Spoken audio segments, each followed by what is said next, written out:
Jure Bradač, ameriški Mariborčan, bi rekli, ponovno ste doma. Zakaj, kako, kaj pravzaprav počnete?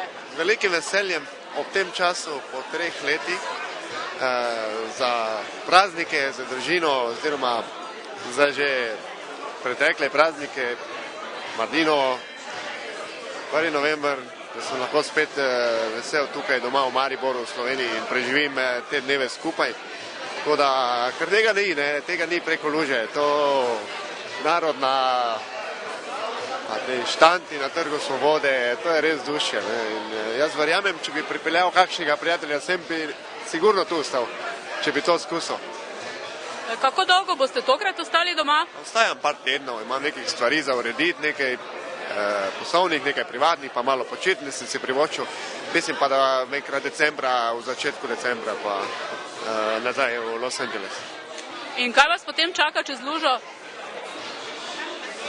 Toplo sonce, lepe punce, dekleta, čeprav se ne morejo primerjati z Slovenkami po mojem okusu, ne? Glede na število v povprečju govorim. Zdaj, v bistvu se bom vrnil res decembra, nekje pred Božičem, do novega leta je tu nekakšno zatišje, bom rekel, ampak so zdaj eni projekti končani, to lahko povem. Zdaj, preden sem prišel, sem še mogel zaradi tega predstaviti karto za en teden, ker ni bil film končan. Rosecrans and Highlands se imenuje projekt, ki bo na londonskem festivalu, to je en večjih festivalov, sem zelo ponosen, tudi v Angliji se bo prikazoval po televiziji ta film. V Egiptu, v Tajlandi je bil že sprejet film, ampak kar pa bo, pa pustimo, da treba prvo skočiti, pa potem zmerimo, ne? Da ne bomo naprej govorili nekaj, ker vse veste, če se pa kje mogoče kaj pol zatakne, potem pa spet pridejo Slovenci, tisti, ki na to čakajo do besede, ne? Ampak se v Ameriki dobro počutite, ste se tam našli? Jaz se v Ameriki zelo dobro počutim, ampak vedno se rad pa vračam v Slovenijo, ker tudi prihajam.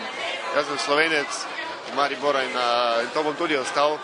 Nikoli ne smemo pozabiti, kot prihajamo. Je pa moj Los Angeles drugi dom. Zdaj bi lahko o tem govorili, ne?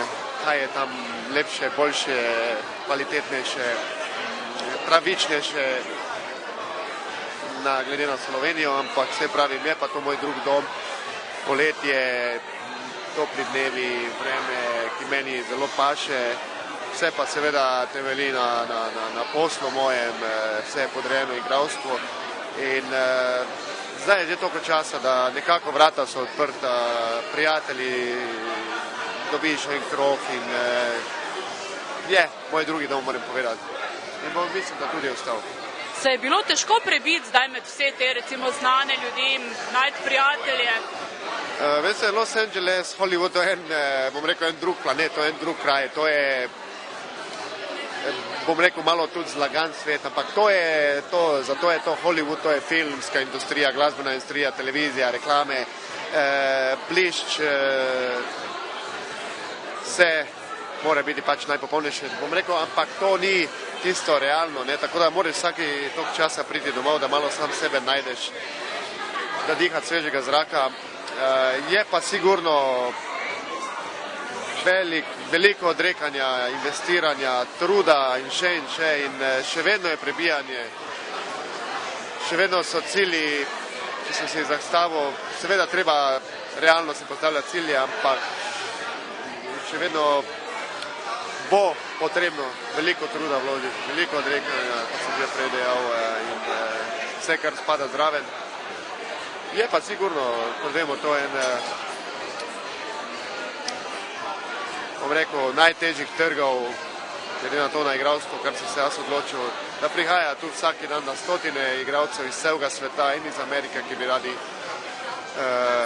uspeli v tem svetu in je krut, tudi bom rekel krut svet, ogromno vidim tudi takšni, ki se z solzami vračajo oziroma obupani ali pa še kaj hujšega.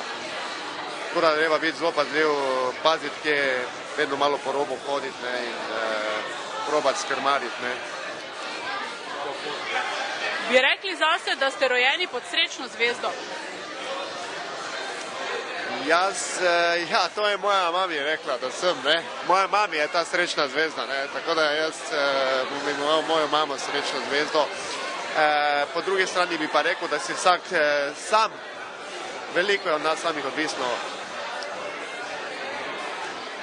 da potem rečemo, ali smo rojeni pod srečno zvezdo ali nismo, ne. Sami si krivimo usodo, čeprav usoda ta je, ampak sami se odločamo, kako bomo hodili na poti do tega cilja, do te zvezde. In jaz pravim, če si nekaj močno želiš in za tem stremiš, ampak se moraš res močno želeti, se tudi odrekaš, potem ne vidim, da nas lahko kdo ustavi kot sami sebe in mislim, da ima vsak možnost reči potem na koncu, da je rojen pod srečno zvezdo, ne. Zdaj pa od nas samih odvisno, ali pridemo do tega ali pa ne. Jaz verjamem, da sem, ampak še enkrat moja mami. Jure Bradač, hvala lepa in bodite še naprej pod srečno zvezdo. Najlepša hvala vam in vsem bralcem Večera.